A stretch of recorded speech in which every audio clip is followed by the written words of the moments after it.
इस हवाले से माहिर कानून अशतर असाब साहब ने हमें ज्वाइन किया है, उनसे इस हवाले से मजीद बात करेंगे। शुक्रिया आपके वक्त के लिए। यही जानना चाहेंगे नवाज शरीफ की, जैसा से हम देख रहे हैं एहतसाब अदालत ने सरेंडर करने पर ही उनकी सजा को मुअत्तल कर दिया है।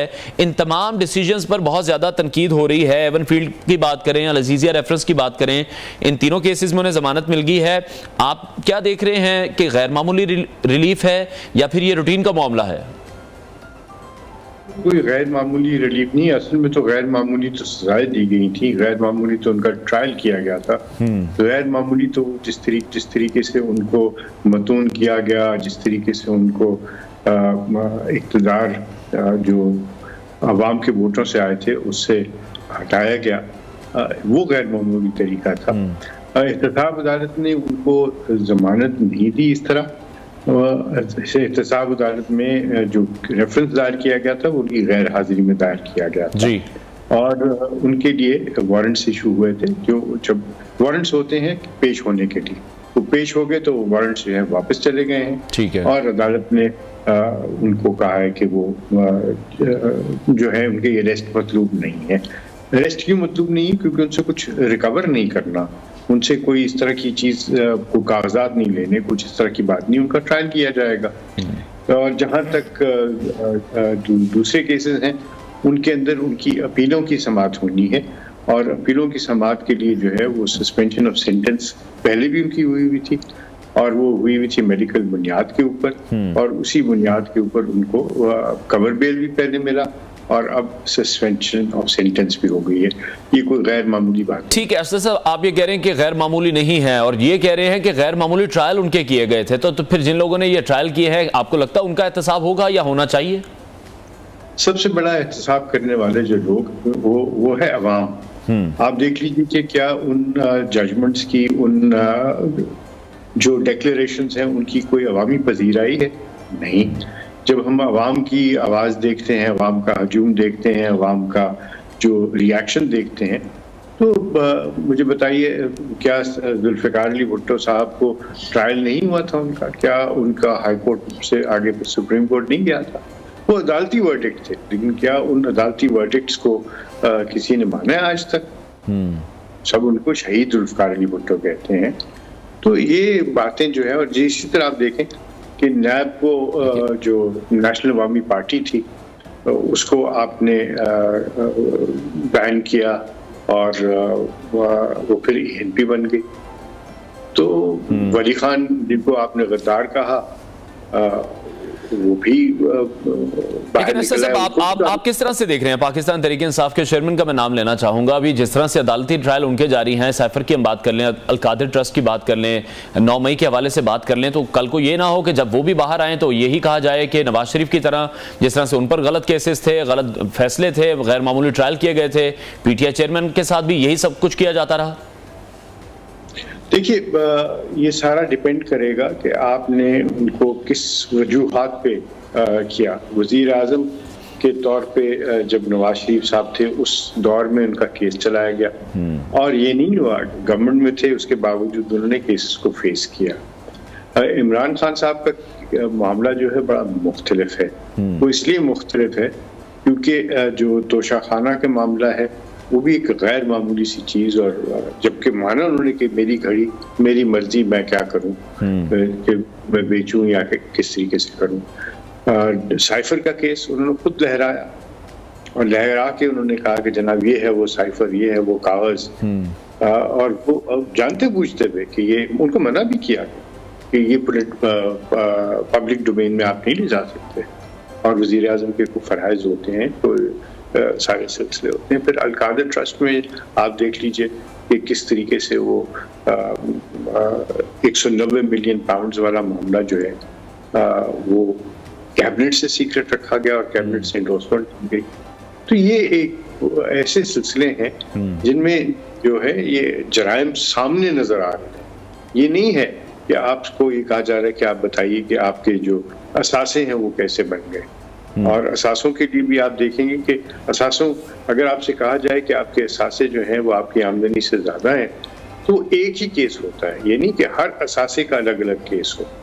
तो यहाँ पे क्या किया जा रहा है, एक आपको केस एक है, लेकिन यानी आपसे कहा जा रहा है कि आपने आमदनी से ज्यादा अपने असासे बना ली, आमदनी का तो आपने तखमीना तक तो लिया नहीं, तो फिर आपको कैसे पता है कि आमदनी क्या थी और असासों का तखमीना आप लेकर कहते हैं कि आपकी आमदनी से ज्यादा है। ये भोंडे केस। लेकिन दूसरी तरफ आप देखते हैं तो वो केसेस जो हैं वो किसी पॉलिटिकल गेन के लिए नहीं। मुझे बताइए, साइफर का मामला जो है वो मुल्की सालमियत का मामला है। 9 मई के वाकयात जो हैं वो मुल्की के वाकयात। ये ऐसा नहीं है कि आपकी कोई पर्सनल लाइफ के ऊपर ये सारे मामला हैं। नवाज शरीफ के ऊपर कहाँ से करप्शन का इल्जाम है कि उन्होंने कोई किसी को कॉन्ट्रैक्ट दिया और उस कॉन्ट्रैक्ट से पैसे हासिल करके उन्होंने सब कुछ किया? ऐसा कोई इल्जाम नहीं। ये सब बातें जो है ये ठीक है। ऐसे सब जिस तरह से हम ये देख रहे हैं कि नायब इस वक्त साबिक वजीर आजम को सजा दिलवाने में भी बड़ा अहम किरदार था। आज देख रहे हैं नायब अदालत के बावजूद ये कहता दिखाई दे रहा है कि उन्हें अब नवाज शरीफ की गिरफ्तारी नहीं चाहिए। नायब का फिर कौन सा किरदार ठीक है और कौन सा गलत है ये कब पता चलेगा? क्योंकि जब मियां साहब गए थे तो उस टाइम वो जेल में ही मौजूद थे, तो क्या उस वक्त का नायब का फिर फैसला गलत था? कौन सा किरदार नायब का ठीक है ये अवाम को किस तरह से पता चलेगा? क्या नायब को फिर बंद कर देना चाहिए? पॉलिटिकल इंजीनियरिंग बार बार कहा जाता है कि की जाती है, पॉलिटिकल विक्टिमाइजेशन की जाती है नायब के थ्रू। मैं शुरू दिन से जब इनफैक्ट जब 1999 में सारा सिलसिला शुरू हुआ और इस नायब की तख्लीक की गई, तो जो उसका तख्लीक करंदा था, अल्लाह उनको मग़फ़िरत करे, फारूक आदम साहब, वो खुद कहते थे कि ये काला कानून है। अदालत में भी जब ये मामला चला तो यही कहा गया कि ये काला कानून है, लेकिन इस काले कानून की ज़रूरत है। तो वहाँ पे नज़रिया ज़रूरत के तहत इसको नायब के कानून को कहा गया कि ये कानून चल सकता है और गैर आईनी नहीं है। मैं उस वक्त भी कहता था, अभी भी कहता हूँ कि नायब का इदारा आपके तमाम तरक्याती कामों को, आपके इंटरनेशनल इन्वेस्टमेंट्स को, आपके लोकल इन्वेस्टमेंट्स को, आपके बैंकिंग सेक्टर को, आपकी इंडस्ट्री को जो नाकाबिले तलाफी नुकसान इसने पहुँचाया है, नायब का इदारा बंद होना चाहिए। आपकी अदालतों ने कहा ये सियासी इंजीनियरिंग का एक इदारा है और उसकी कोई अतवार बदले तो नहीं, ये सब कुछ उसी तरह चल रहा है जिस तरह। देखिए, जब बीज आपका ऐसा खराब हो और बीज ही ऐसा डाला गया था कि इसको सियासी मकासद के लिए इस्तेमाल किया जाए, तो जो उसका फल होगा वो उतना ही कड़वा होगा जितना उसका बीज।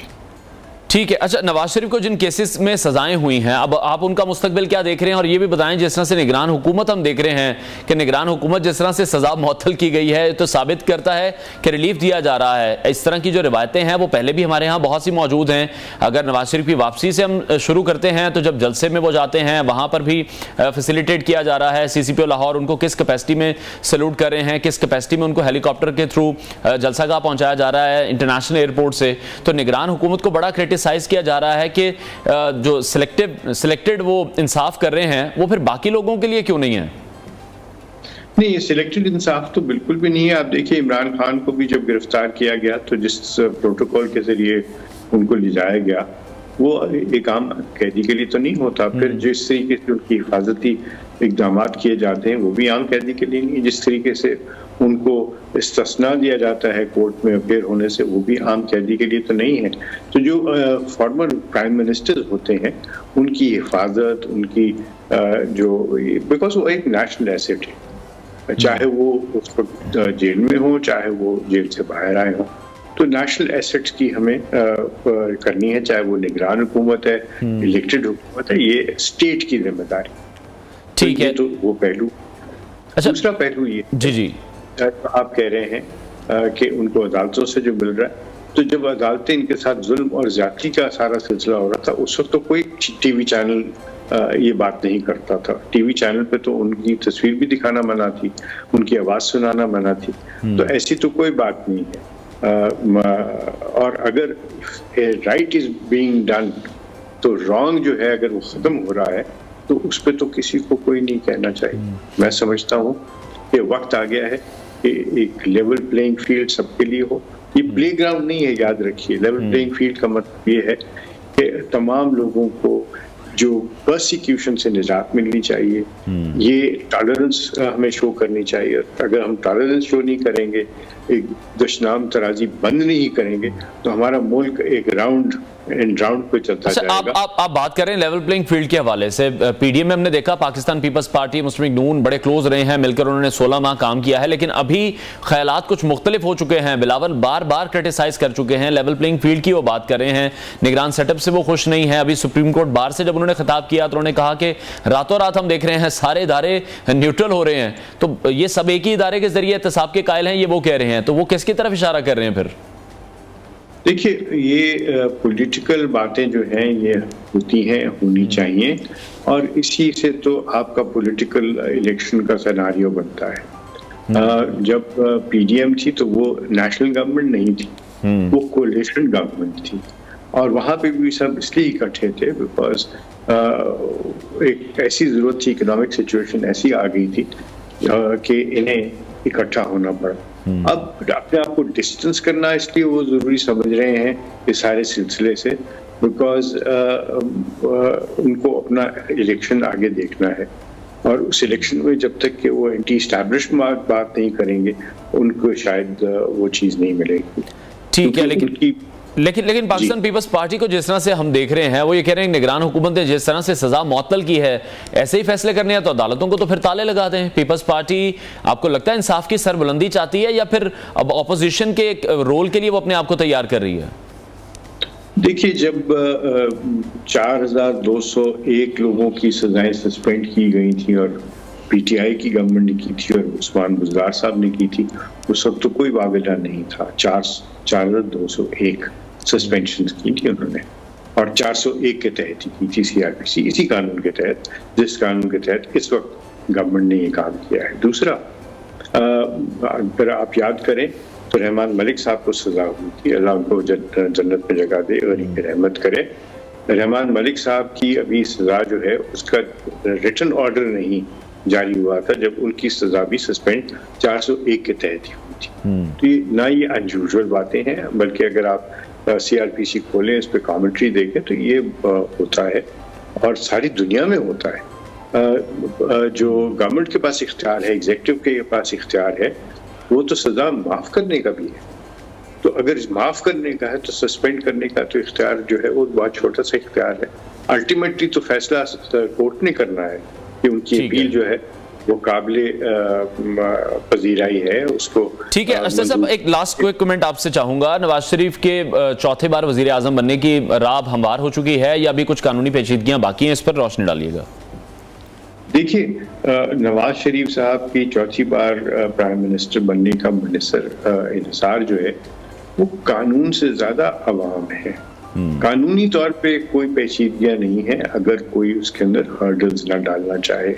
वजह मैं बता देता हूँ कि उनके खिलाफ जो तीनों केसेस हैं वो बोगस हैं, उनमें कोई जान नहीं है। एक में तो उनकी साहबजादी उनके साथ मुलव्वस दिखाई दे रही थी और वो उसके अंदर उनको बाइज्जत तौर पे बरियत मिली, तो नवाज शरीफ साहब को भी उसी एविडेंस के ऊपर बरियत मिल जाएगी। दूसरी बात, जिस तरह मैंने पहले कहा कि जब आप कहते हैं कि आमदनी से ज्यादा असासे बनाए गए हैं, तो आमदनी का आमदनी तो बताई नहीं आपने कि क्या है। ठीक है, और उसका मवाजना किए बगैर आप कैसे कह सकते हैं कि एसेट्स ज्यादा हैं, और ये कैसे कहते हैं कि एसेट्स इनके, तो वो इस भी खत्म हो जाएगा। अल-अज़ीज़िया वाला, तो उषा खाना वाला केस जो है उसके अंदर उन्होंने तो खुद तो वो तो सवाबदीदी इख्तियारात थे, और उन्होंने सवाबदीदी इख्तियारात जो प्राइम मिनिस्टर के थे वो इस्तेमाल हुए थे। उन्होंने कोई बेचा नहीं है किसी चीज को, ऐसा नहीं कि एफिडेविट दिया हो कि मैं अपनी यूज के लिए, अपने इस्तेमाल के लिए लेना चाह रहा हूँ और उसको बेच दिया हो, तो फर्क है, और उसमें भी उनको बरियत ही मिली। ठीक है, बहुत शुक्रिया माहिर कानून अस्तर असाफ हमारे साथ इन कॉन्वर्सेशन थे। लेते हैं ब्रेक के बाद आपको दोबारा ज्वाइन करेंगे, साथ रहिए।